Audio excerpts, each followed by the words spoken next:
Hi, my name is Adriana Lopez, and I'm presenting on effects of a year-long supplemental reading intervention for students with reading difficulties in 4th grade. So an introduction to the problem. There is limited research on effective reading interventions for students with reading difficulties in the upper elementary grades. So upper elementary grades would be 4th and 5th grade. And most research has been done for early elementary grades, kindergarten through 3rd grade. Later elementary grades focus on latent word reading, latent vocabulary, and latent reading comprehension. There's a large number of students who continue to struggle with reading past early elementary grades, especially English language learner students. It's also difficult for teachers because they have to provide intervention for students with previously identified reading difficulties that may have not been adequately remediated yet, but also for students with late emerging reading difficulties. So a bit on the background, reading interventions for upper elementary students have had positive effects when they provide instruction in comprehension and word recognition. However, many successful reading interventions are researcher developed compared to standardized measures. So this means that there is a knowledge gap on what teachers should be incorporating.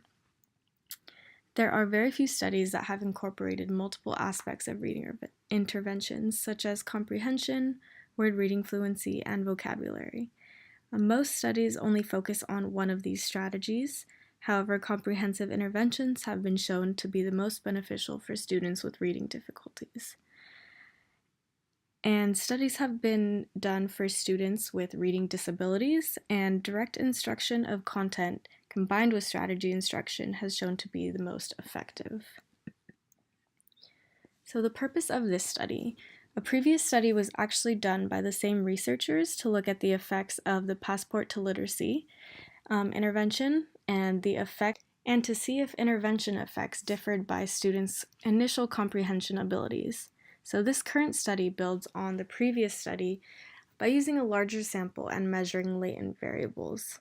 So the two main questions of this study, the two main research questions are, what are the effects of Passport to Literacy on students' word reading, vocabulary, and reading comprehension? And second, do these effects differ by initial reading achievement of English language level? So there were 3 hypotheses for this study. The first one is that students with reading difficulties receiving the Passport to Literacy intervention will outperform students receiving typical school services in reading comprehension, but not in word reading or vocabulary. So this includes students who are not in the intervention, but are still receiving small group instruction or other intervention services through the school other than Passport to Literacy. Second, students with higher initial levels of reading achievement on word reading, fluency, or comprehension will benefit more from the intervention. Third, English learner students will benefit more on word reading than non-English learner peers. So participants in this study, there were 451 4th grade students who scored at or below the 30th percentile on a reading comprehension subtest called the GMRT. These students were found in 16 public elementary schools from 6 different school districts across 3 states.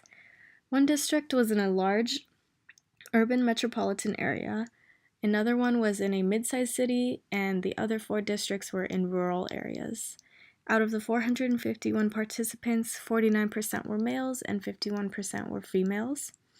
46% of the students identified as Hispanic, and 13.2 were English learner students, meaning that their first language was a language other than English. And the schools that they attended only provided instruction in English.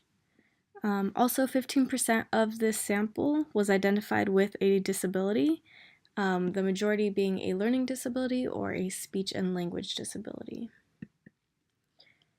So the procedures, the students were screened in the 4th week of school, and those scoring at or below the 30th percentile of GMRT were randomly assigned to the within school treatment, being the passport intervention or the comparison group. The treatment group consisted of 4 to 7 students, so very small size, receiving daily 30-minute sessions for 25 weeks.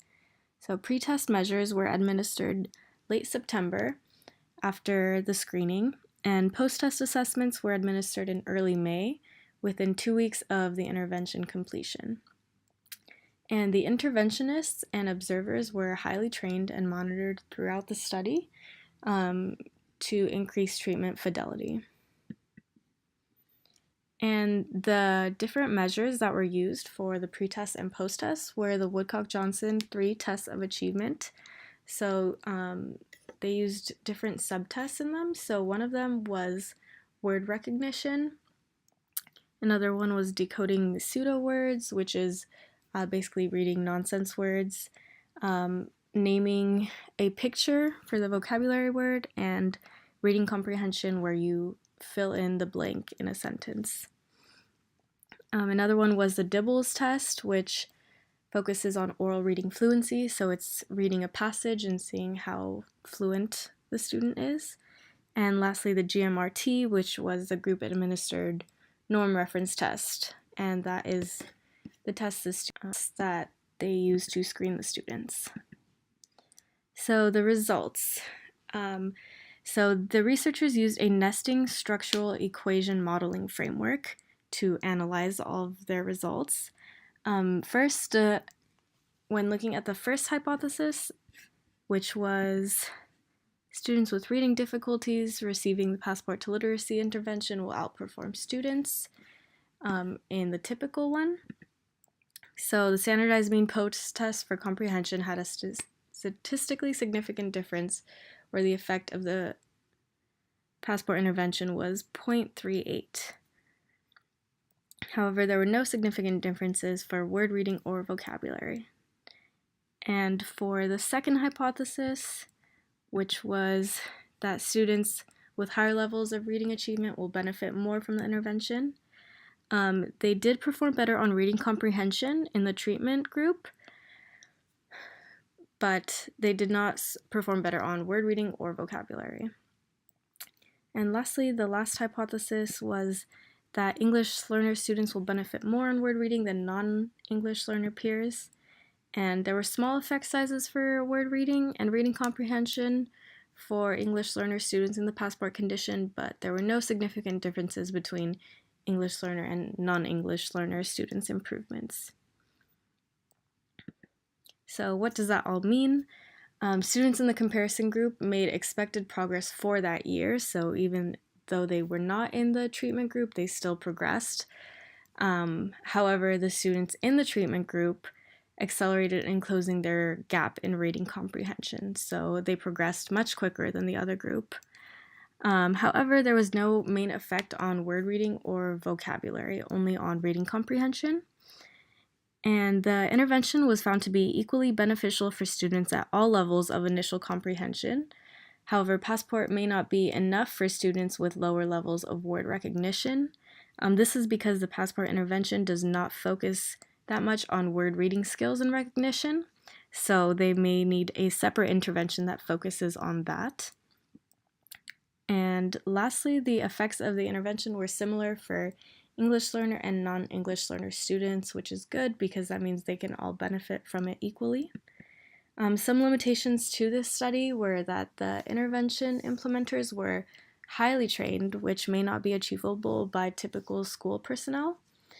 Also, the findings may not generalize to schools serving students from higher socioeconomic backgrounds, since this study was conducted with students mostly in lower socioeconomic backgrounds, or it may not generalize to students with other first languages other than Spanish.